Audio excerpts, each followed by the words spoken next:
Welcome to our first INDUS podcast. We are honored to welcome Dr. Madhulika Guhathakurta. Everyone know her as an astrophysicist, but she also had performed like a lot of other performances like in her career as mission designer, instrument builder, director, teacher, and so on. So we welcome again you, Dr. Madhulika.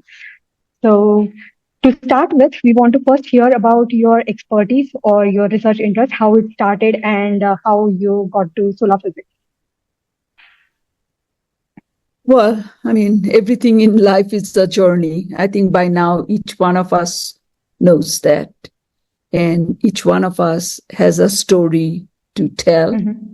And for me, it's about the stars. And my fascination for stars started when I was very young. And it is possible that, when my grandmother passed away when I was very young, I was told that people, when they die, become stars, that it kind of resonated with me.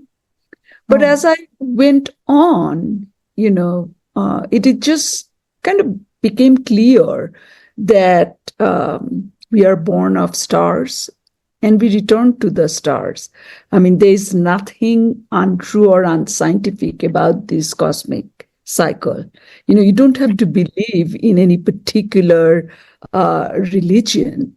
We know that the human body contains many different elements made from stars. In that sense, I think we are living stars and we die and we go back to the stars. So deep down, I'm a hardcore philosopher, metaphysicist, whatever you want to call me at heart. And maybe that is why I eventually chose cosmology when I did my master's in India. But, this is sort of not the beginning. This is somewhere in the middle. But like any of you, I grew up in India. I had to go through a rigid school system. My father was in a transferable job, so I changed cities often. I did my elementary school in Kolkata, which is my birth town. Bengali is my mother tongue. And then I did my middle school in Bombay or Mumbai today. And then I did high school through master's in Delhi University. And, I was good in math. I was also good in fine arts. I used to paint, I used to sing, things people do, basically. And my father saw promise in those fields. And when we moved to Delhi, where the school system is very different, he wanted me to pursue, higher math with humanities. And to me, that was a no-no. I really wanted to do science. And I knew that if I didn't do science in my high school days, that I would never be able to catch up and pursue science. And that's why I talk about the kind of rigid system. And I hope it is less rigid today. And so I had to actually convince my father to allow me to do science. And that was no trivial feat for a young woman at age 13, 14. There was one more thing I had to do because I came from Delhi, where the school system is very different. And from Mumbai, and Delhi had a very different school system. So I had to hold myself 1 year back. Nominally, I would have been in 10th grade when I moved to Delhi, but I held myself back to go at 9th grade because that's where the curriculum of science began. Now, I think that already probably was beginning to tell me something about my own self. I mean, how many people do we know who will hold themselves back? And I was a very good student to pursue science. So there was this deep desire in me to pursue science. And so stop me anytime, because if I get in the storytelling mode, there's so much to share in a life this long. Yeah, definitely. So we just want to know more about like your early life in India. Like you said that you pursued your career in sciences, if I'm not wrong, like after 10th grade. From ninth onwards, because, I held myself back at ninth grade. I had finished ninth grade in Bombay, and I came to Delhi, and I kept myself in ninth grade, and I did my higher secondary in science. And I had the usual subjects: physics, chemistry, math, biology. I loved biology. And then, yes, there was a time when I really wanted to be a doctor. Oh. I liked many things, and service was very important to me, I think, even in those years. But I suffered from, sort of what was called common cold, but actually allergies, as I found out when I came to Colorado. And that's where my father stepped in and said, no, that requires too much stamina, too much hard work. And so, I chose physics. And I went through the Bachelor of Science at Hindu College, and then, master's. And I also did 1 year of MPhil, actually, which is a prerequisite for doing your PhD, because I wasn't planning to leave India. I was planning to do my PhD in India. So how did you decide to go to Colorado? That's it. My life story, it's not a sort of fairy tale space science story. It's in most ways pretty ordinary and serendipity. There are always kind of these pivot points in life that comes up, right? So I finished my MPhil, and I had a boyfriend. We didn't use the word boyfriend back in the days, who was moving to Canada, and I had agreed to join him. So I was planning to go to Canada. But that relationship, like many others in life, fizzled out. And I had already applied to many schools. US schools were my backup schools. And I came to US. And the reason I came to Denver is that I was quite tired of men at that point. And every other school had a lot of male friends. Denver was the only place where I had a girlfriend. I didn't know Denver existed on any map. Okay. That's why I came to Denver. That's very interesting journey, actually. My journey, it just never stops. I mean, no one's journey stops. But definitely, when you hear of a successful person, you just think it's very straightforward, and it isn't. That's true. But as you said, like you pursued your career in sciences, like pure sciences. But what do you think about the people who actually pursue their career in engineering or any other streams and then want to come into astronomy as a career? What do you think about it? And it's absolutely amazing. The more I have learned over my 40 plus year career, that everything is connected, literally, and especially in today's world. So I no longer see separation between science and engineering or humanities. We need all of this in order to pursue something, in order to communicate kind of what we land up understanding, establishing. So engineering is just another arm of natural science. I just prefer what long time ago philosophers called natural science. We are curious beings trying to understand our universe. And we take different paths to understand that.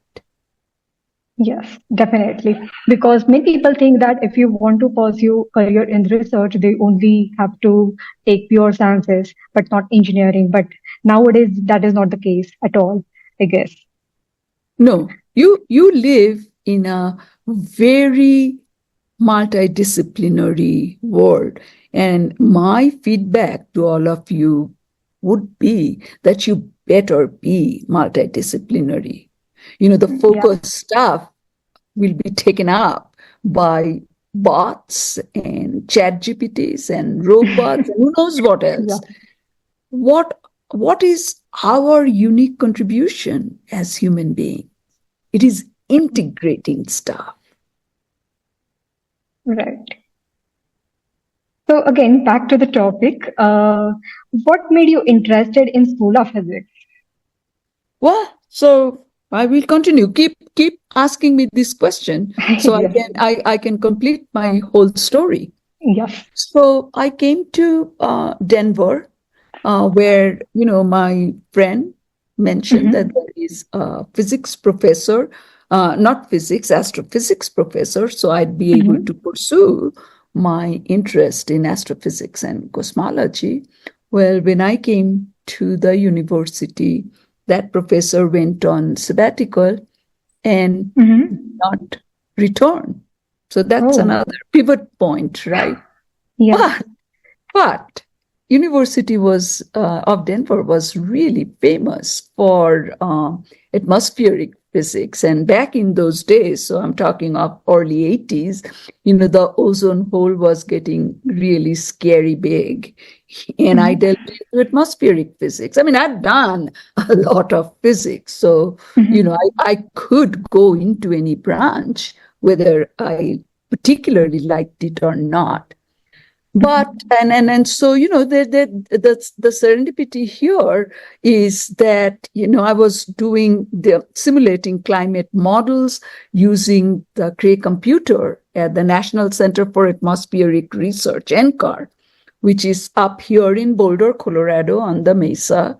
It's a gorgeous building designed by a very famous architect, Ian Pei. That's the building I would come to run my model.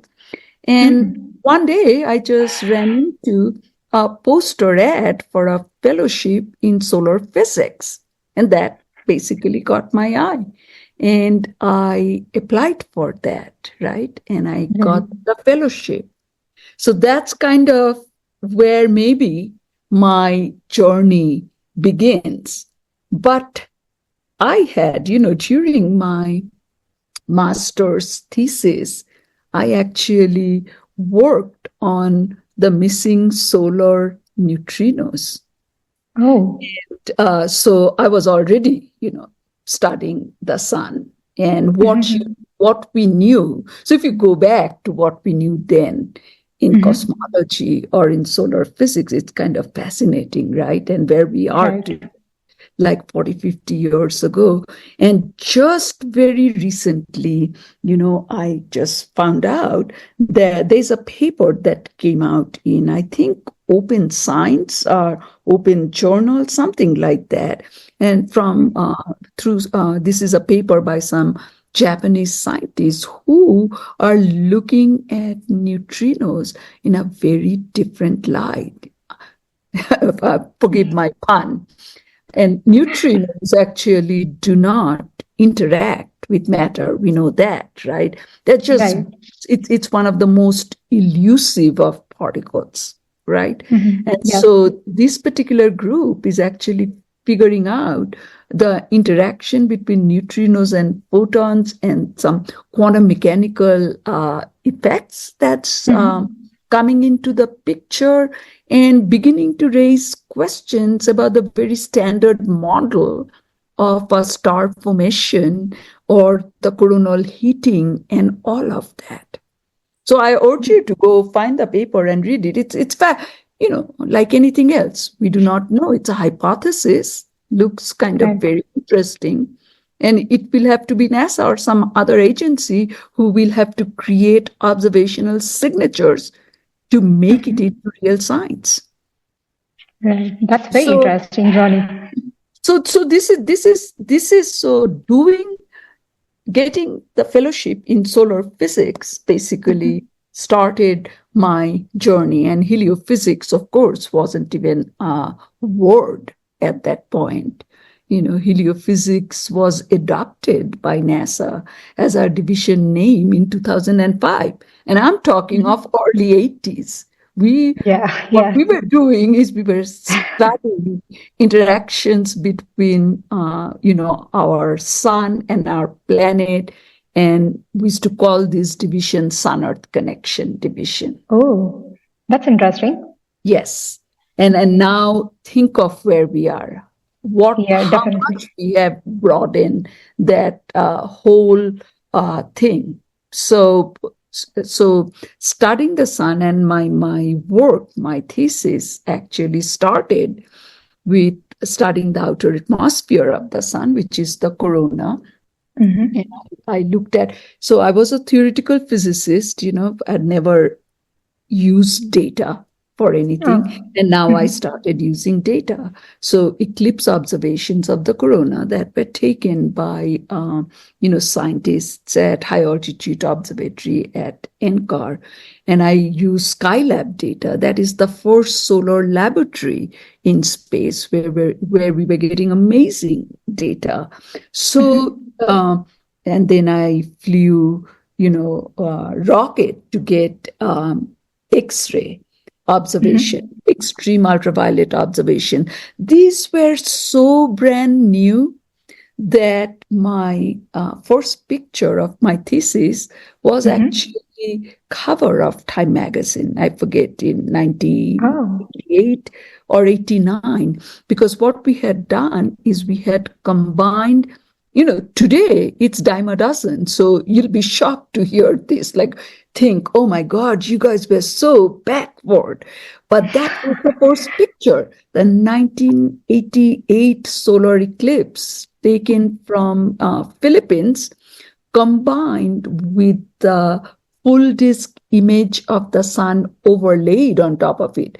Because when we take eclipse images, of course, the moon's shadow is blocking the sun. That's why we can see the corona. But we had near simultaneous, suborbital rocket, which gathers about 5 minutes of data. And we had XUV, extreme ultraviolet measurements. So we superposed those two.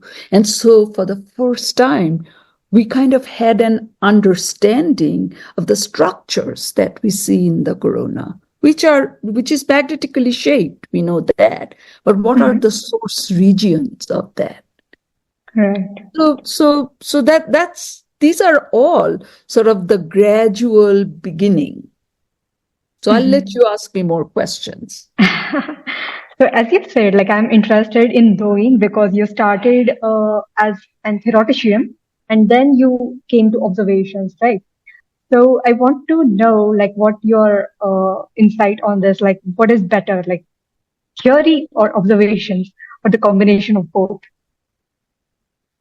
I don't want to, that kind of varies from individual to individual for sure. For me, I am a person who has this mindset of integrating everything. And I see the interconnected universe, if I may say so. I'm a, self-proclaimed, metaphysicist. So what do you expect of me? So I love connecting dots, seeing patterns where, it might appear chaos otherwise. That's very interesting. Yeah. To answer your question, it is in the eyes of the beholder. If you like theoretical physics, think of giants like Chandrasekhar, right? Yeah. Yes. Mapped out the entire stellar structure from his office. So that tells you something. Yes, definitely. Next, I want to ask you, throughout all this education, did you feel any challenges as a woman scientist? Well, I face no challenges in India. I will tell you that. In fact, I still tell people, during my year at the University of Delhi, I believe there were 100 students in the master's program, and it was really 50-50, 50 men, 50 women. And I was a topper, and then one Wow. of the toppers. Yeah. So, but that didn't stop, men liking me as a Mhm. woman. There was never any friction of that time that, oh, you're a woman and you can't do better than me. There wasn't. It's kind of fascinating. My first sense of that discrimination happened when I came to University of Denver, Oh, that's where interesting. yes. So I have often used this expression, right? So I came Mhm. from a third world country. The word third world was coined by Jawaharlal Nehru. I come to a Mhm. first world country to feel or find my first sort of discrimination as a woman Oh. because I did better than the guys. They didn't like it in the beginning. But do you know what you do with a situation like that? You can't change that. And, I didn't want to lose all friends. I mean, I'd be too alone. So basically, you make friends with the people and you say, you're just another person. I had Mhm. many of these courses in India, right? I was Yeah. almost doing a lot of my classes and all that. And, after a year, everything went away. Mm. Nobody gets to discriminate me. I don't allow that. Mhm. Basically, that's the philosophy you have to hold. And you have to educate people. Maybe it takes a little longer, but it's okay. It's better than the alternative. But to That's. always feel kind of vulnerable and feel that, oh, I'm being discriminated, I don't think is a healthy attitude either. Mhm. But this is not always true. Sometimes things get very serious. Yeah. Yeah. So, when you moved to USA, did you face any cultural shocks, or you have to make some adjustment professionally or culturally, both? So again, that's kind of interesting, right? When I came straight to Colorado, and when I came to Colorado, it felt like I came to a rural environment. I came from Delhi to Mhm. Denver, Yeah. right? And Yeah. and I just loved being in Colorado. I instantaneously Mhm. fell in love with the mountains. That was probably one of the strongest bond that was created instantaneously. Mhm. And people were very friendly. So this is the Mhm. mountain west. It's not like the East Coast. Very Mhm. different, very relaxed. I never felt, I'm not a very tall person. Many Indians are not. And, I was basically surrounded by who you might call giants, people who Yes. are 6 feet tall, but I didn't think they were 6 feet tall because, we were just people and I didn't see myself. So I felt very much at home. I think Boulder is a very unique place where, there are many, many people. It's a college town for one, but most people are very open minded. Mhm. So that was very joyful. And I spent my first 13 years in USA in Mhm. Boulder, Colorado. I finished my PhD and then I joined Colorado University at LASP, Laboratory for Atmospheric and Space Physics, where I spent quite a bit of time before I went to NASA. So, Mhm. you know, to be honest, I will have to tell you that Mhm. my first culture shock of arriving in US did not happen till I arrived in Washington, D.C. in Okay. 1993. Mm-hmm. That was different, significantly different. Mm-hmm. Because it was a city. It was a city, people were different. Culturally, it's a different place. It's a beautiful Right. place. But, people are perhaps less open minded. So, one way of thinking about sort of the mountain west and west, like California, people describe these places as melting pot, right? Where people have Mm-hmm. come from all over the world and have blended into a culture. Mm-hmm. To me, DC felt like a stewing pot, where you have many different cultures. It is like you're cooking carrots and eggplants and potatoes all in their Yeah. jackets, stewing in the same pot, but Mm-hmm. maintaining their identity. Mm-hmm. Yeah. That's interesting. So, how you got your position in NASA? Like, how did you decide to go to NASA, and how did you get your position?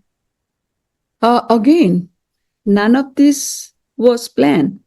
One event after another just happened. uh, I was looking for a job somewhere Mm-hmm.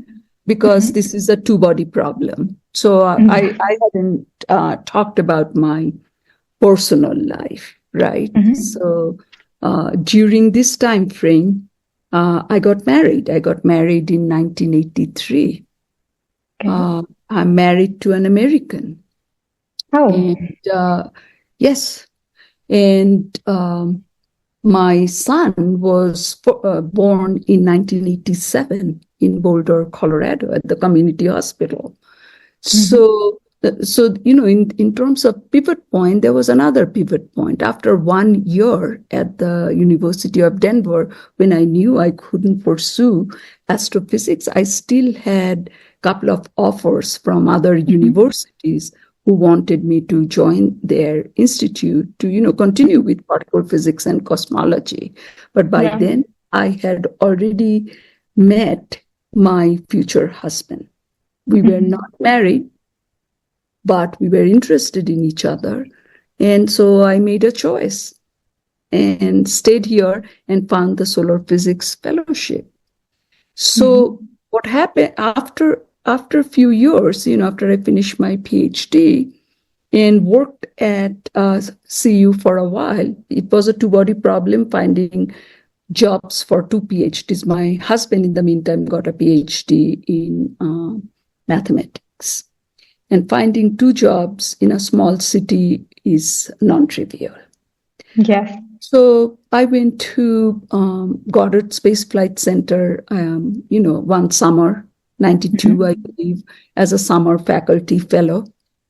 Mm-hmm. And, it's a bigger city, right? There are lots Yeah. of institutions there, Naval Research Laboratory, Hubble Space Telescope was about to get launched, all of. Mm-hmm. So I said, okay, I'm here for the summer. I'm going to apply for some jobs. And yes, I had job offer from Hubble Space Telescope to lead their spectrograph. I had a job offer from, Naval Research Lab. So Mm-hmm. I went and talked to my supervisor at Goddard Space Flight Center. I said, I have these two job offers and I am looking into it and considering which one to choose for. And he did not want to lose me because I was working with him closely, Yeah. working with this future, payload that we launched Mm-hmm. on Mm-hmm. five sort of getaway payload called Spartan that went to Mm-hmm. International Space Station. So I think he contacted NASA headquarters and said, I really want this person to remain here. Otherwise, she's going to take a job elsewhere. I believe that's how it happened. Nobody will ever tell you all the details, right? And so I was offered a Mm-hmm. job at Goddard. That's great. Yeah. And after joining NASA, you performed like different roles. So would you like to tell about it, like how it was to be a mission designer, or as an instrument builder, or as a researcher, of course? So, so when I came to Goddard, remember, so we had this payload called white light coronagraph and Mm-hmm. ultraviolet spectrometer, UVCS. And this is before SOHO was launched. This was the only thing that was looking at the sun during this time frame. We are talking of 93 at Mm-hmm. this point. So when I came to Goddard, I got very involved in supporting that activity. I became the project scientist. I was not only Mm-hmm. kind of pulling out the science from the data, but helping Mm-hmm. Yeah. calibrate the data, working in clean room. So when you design a mission, you do Mm-hmm. all of that. And so we flew this payload 5 times from 93 to 98. And each time a payload is flight, there has to be an astronaut who is labeled as the mission scientist who is in charge of keeping the payload safe, retrieving the Mm-hmm. data, bring it back home. And there were two notable astronauts who were the mission scientists for two of the Spartan payload. One is Kalpana Chawla, Yeah. and the other is John Glenn in Mm-hmm. 1998. And that was the last flight of Yeah. Spartan. And Spartan mission actually, I would say, really brought. So I talked to you about what I studied, right, Yes. during my Yes. thesis, which is integrating, the Skylab data and the corona and the soft X-ray data from rocket flight, which happened from LASP, my Mm-hmm. postdoc mentor at LASP. And so I was already kind of connecting the active regions, what we see on the sun, the photosphere, and the corona, right? So that's Mm-hmm. already kind of extending into the outer atmosphere. When I came to Goddard and we flew Spartan payload few times, I actually created a workshop to bring in the data from the Spartan payload and what was flying then called the Ulysses mission. And Mm-hmm. Yeah. Ulysses mission was actually going over the poles, but it didn't have any imager. It was Mm-hmm. collecting in situ data, which is Yeah. fields and particles and waves data. And my Mm-hmm. thought was that these two communities should talk to each other. So Ulysses community called itself heliospheric community, and we called ourselves solar physics community. The Mm-hmm. corona was kind of that bridge, literally, Yeah. because we are losing gas. We are losing. I mean, that's when I started saying we live in the outer atmosphere of this star. And Yeah. so by bringing this to community, in a way, sort of the connection of the solar and heliospheric community began. And a lot of Mm-hmm. very interesting science came from that. And then I got pulled at NASA headquarters in 1998 to do the stereo mission. And I Mm-hmm. absolutely had no idea that I could even do such a job. I didn't know what NASA headquarters meant. I didn't Mm-hmm. know what bureaucracy meant. Not only I didn't know, I didn't like it. But stereo mission was very interesting. And I was part of the science definition team. And this is really enlarging my science sphere, right? So where you are going Mm-hmm. to have both remote sensing and in situ in one payload. So Yeah. I agreed to do the job at 50% level, you know, for a Mm-hmm. year or two to finish it, and then come back and then basically reap the benefit of the data that we are going to collect. Well, while I was there, it turned out I was very good at what I did. I didn't know Mm-hmm. that. But my mentor there, who actually got me there, Dr. Bill Wagner, who is no more, he saw something. People see things in us that we don't see. Of course. And but I was still coming back to Goddard to do my science. But while I was there during this phase, 98 through 2001, few of us, created the concept of Living with a Star program. And this is a program which is not just doing science for science sake, but it's science with relevance to life and society. And remember, I always had this desire to serve people, and that's why I wanted to be a doctor. And so I had to kind of make a very hard choice at that point. Do I take this new mission? Or not a mission, it's a program, Living with a Star program, and give up my personal science? And that was very tough. And I made that choice. And I haven't regretted it. That's great. But what motivated you to actually take that decision? So if you think about science is being creative, right?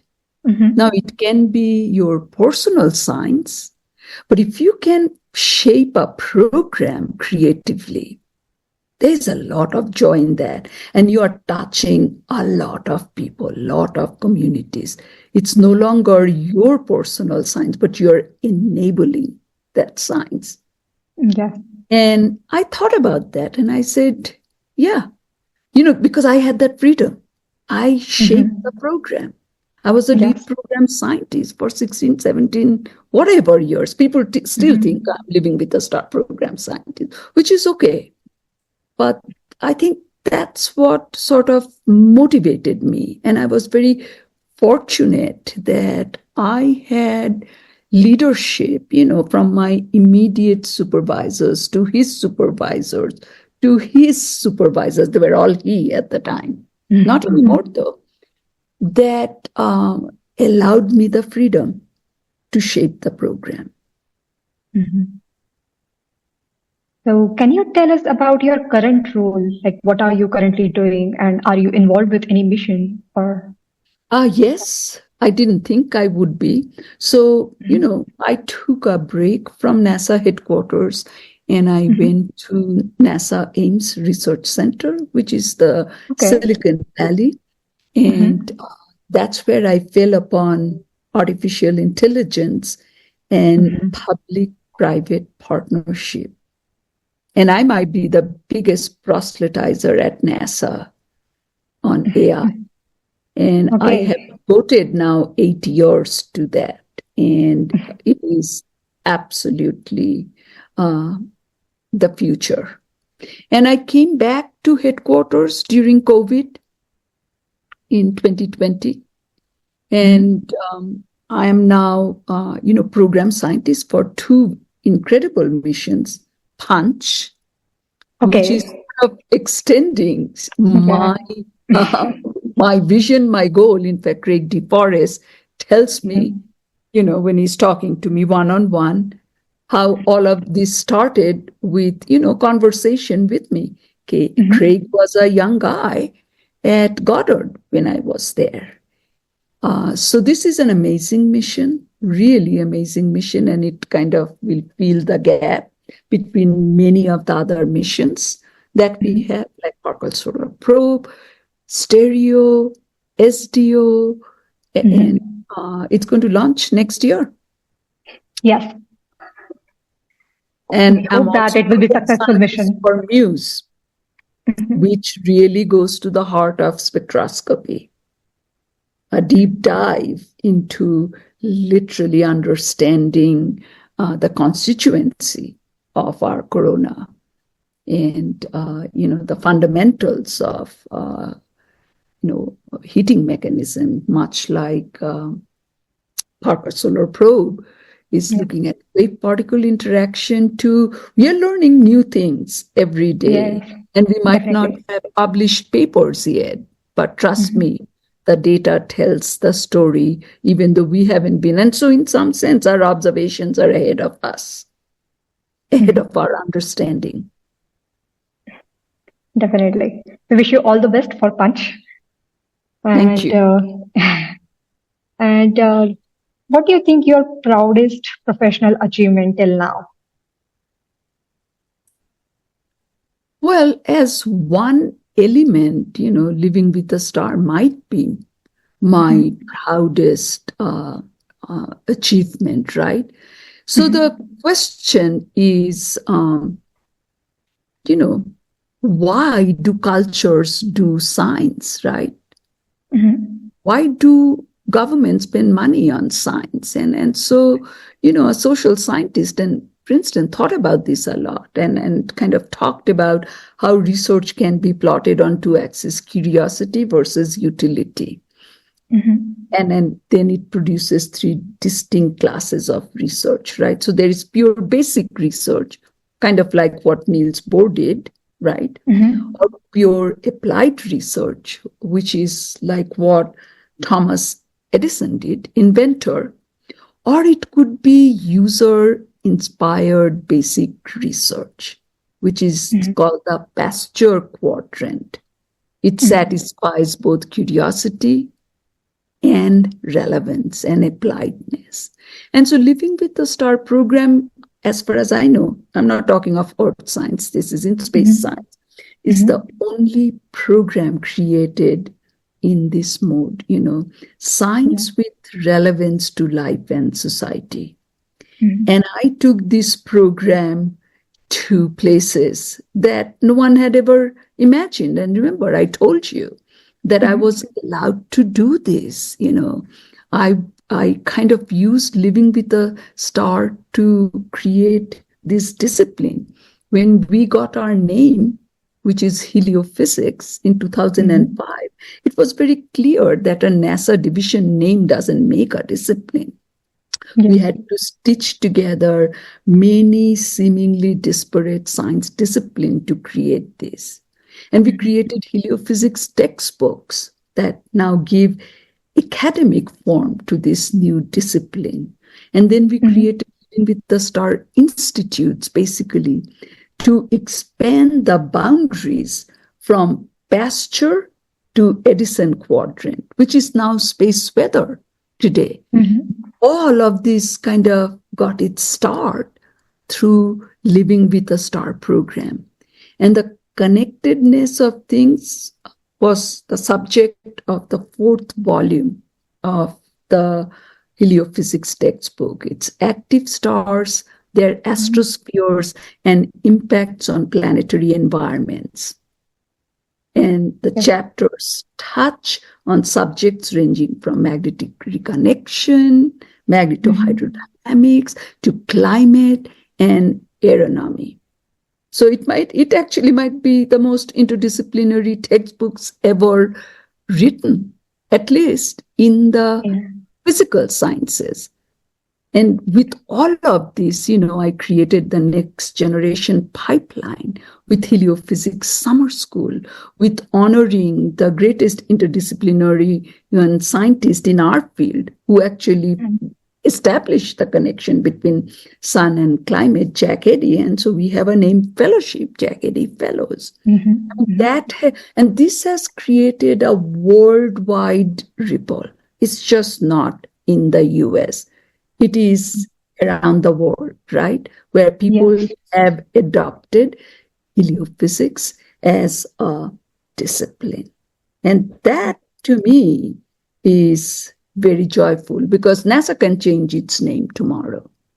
The discipline will stay. And I will tell you one more thing that and of course, I'm very proud of all the missions like that have done breakthrough science like STEREO, SDO, Van Allen probes, Parker Solar Probe, Solar Orbiter. These are all my missions that happen under me. But the other side of me is something that I didn't know before, but I think there is. I'm a science entrepreneur. I'm an innovator, so the nature of my work is always plowing new territory, whether it's a new program, product, or technology. And unless you have an sort of impassioned, politically dexterous, visionary, never say die type of person leading the charge, which I think I am, nothing new ever leaves the ground. I'm very tenacious. But I do not do it alone. That is critical. It is not about I. It is about we. It is with the entire community. It's like you asking me these questions and you're going to share this. And it's my colleagues. It's young and old people from all different countries in various disciplines, whether you are at American Museum of Natural History or somewhere else, the private sector, other agencies. That's kind of who I am. And to end this saga, heliophysics as a discipline didn't exist before 2005. And just took 2 decades. Next year, it'll be 2 decades. And we made it happen. We made it happen. Yes, that's very fascinating. Yeah. But yeah, you have seen solar physics from like many years. So what do you think like most exciting developments in solar physics today? How to even I will give a short answer and then I'll give a little longish answer, not just for solar physics, but heliophysics. But if you think yes, heliophysics, of course. Yeah. If you think of like what we have achieved with our missions, right? It is absolutely incredible. So Solar Dynamics Observatory gave us the close-up view and activity on the sun. And we are not done with it, right? We have learned so much from it, so much. And now we are utilizing this in AI models, in foundation models. And this will become very important for, doing the connected science of sun and our geospace environment, sun, Mars, sun, and the interstellar medium. We live in the heliosphere. It is all dictated by the sun, and Solar Dynamic Observatory is not giving us all the information, but huge amount of information. Then there is Van Allen probes that gave us a new view of the hazardous energetic particles that are trapped in Earth's radiation belts. I mean, there's so much physics in there. But this is also the environment we have to go in and out through every time we leave low Earth orbit and go into space. So new science have come about from there. And then stereo is just singularly incredible. It gave us the first 3D view of our sun, of any dimensional object. It gave us the first 3D view of a storm. It gave us the 360 view. It led to the creation of interplanetary space weather. It just goes on and on. It gave us disconnection of cometary tails, not by radiation pressure, but magnetic reconnection, disconnection. It is just extraordinary what these missions have done. And now it is Parker Solar Probe. And I think all of you are probably more up to date on what is going on. But since Parker Solar Probe crossed sort of the alpine zone, the data we are seeing is data we have never seen before. Definitely. Yeah. Then there is Solar Orbiter, which is a partnership mission with Europe. Amazing stuff. To this, even though we didn't do real partnering, we absolutely, talked, cooperated, collaborated on Aditya L1 mission in India that all of you are excited about. Each one of these is contributing, in revolutionizing our understanding of how the sun shapes space weather in the solar system. It shapes the entire heliosphere. It shapes the interaction between every planet, asteroid, comet, anything inside it. So this was a short answer. Do you want me to go into the long one? If you could, little bit. Okay, I'll try a little bit. So I have come to think of heliophysics, as the science of frontiers, really.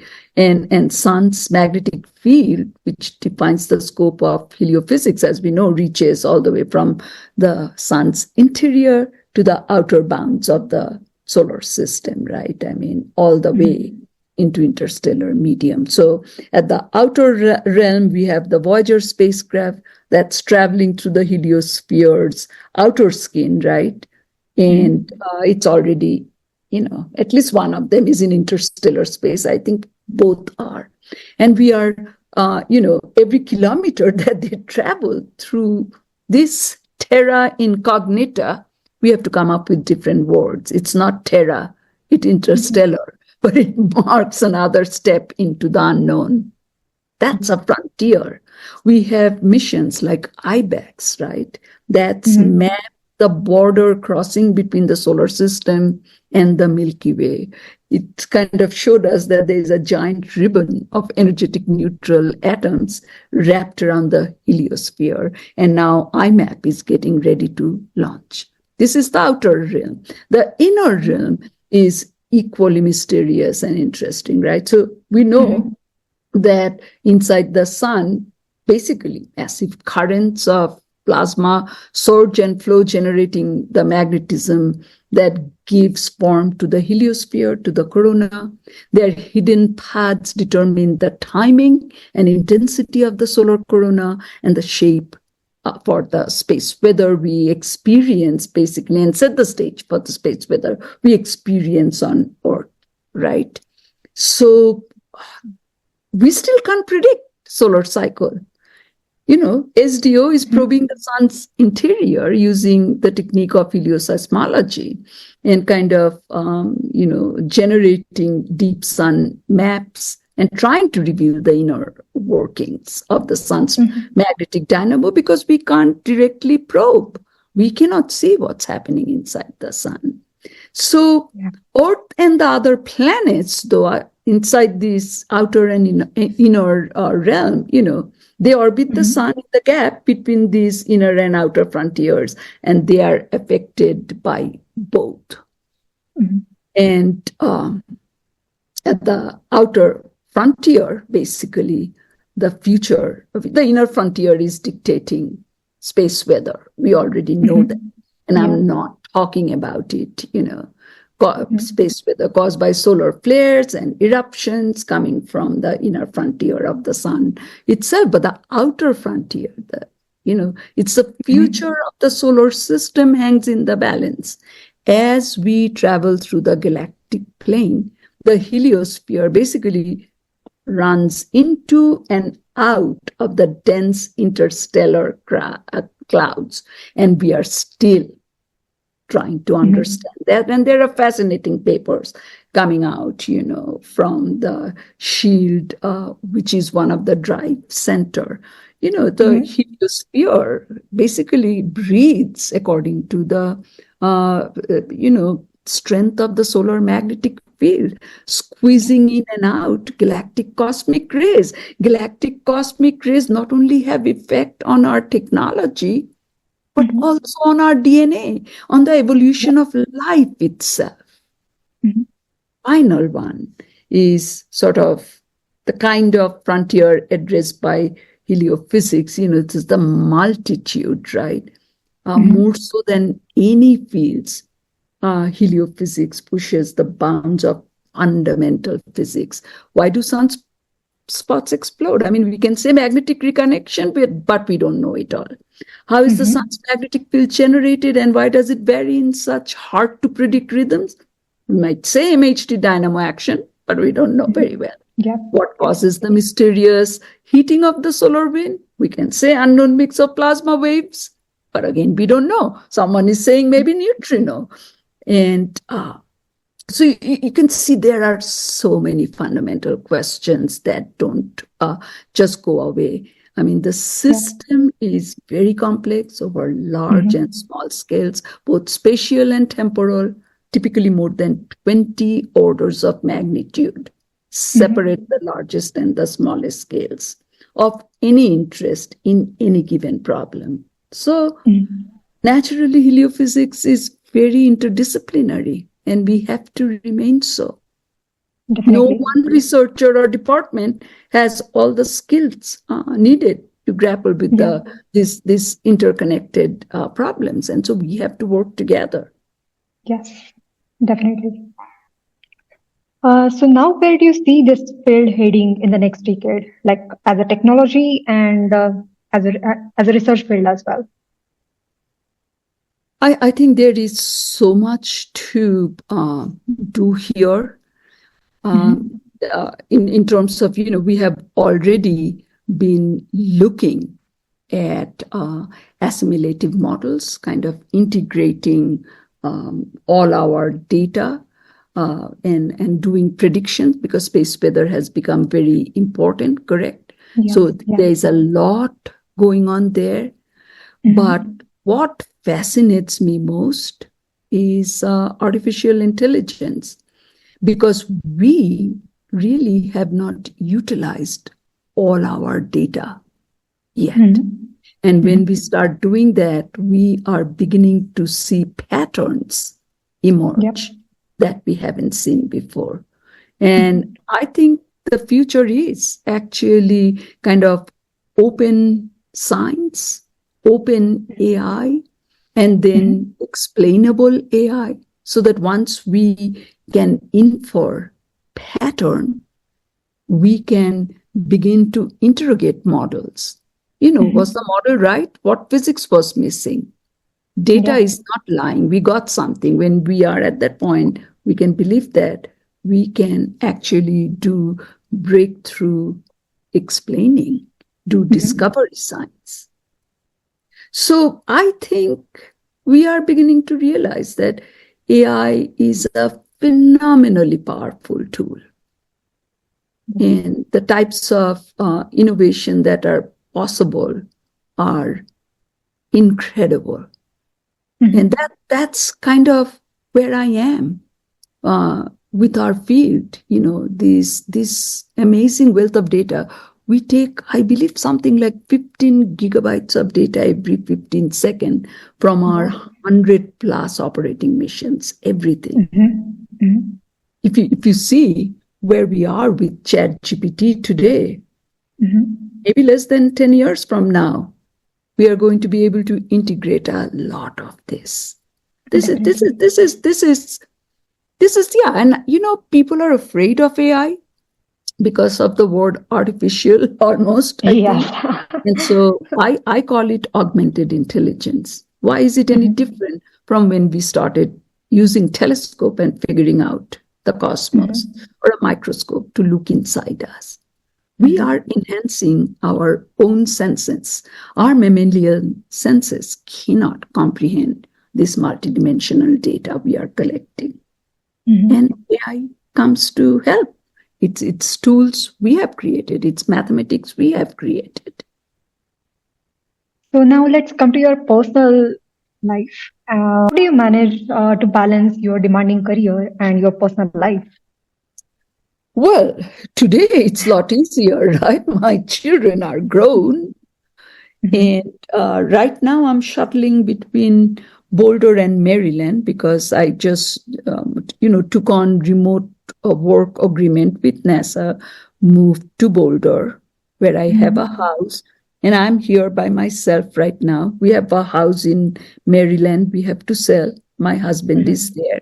So, we kind of, working through all those. These are all new transition. But otherwise, it is a demanding job, but because I don't have to deal with the family life with children anymore.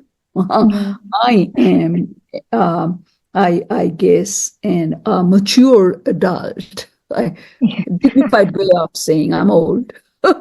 And those responsibilities are gone. So I still Mhm. enjoy all of this. And working from home, I save so much time.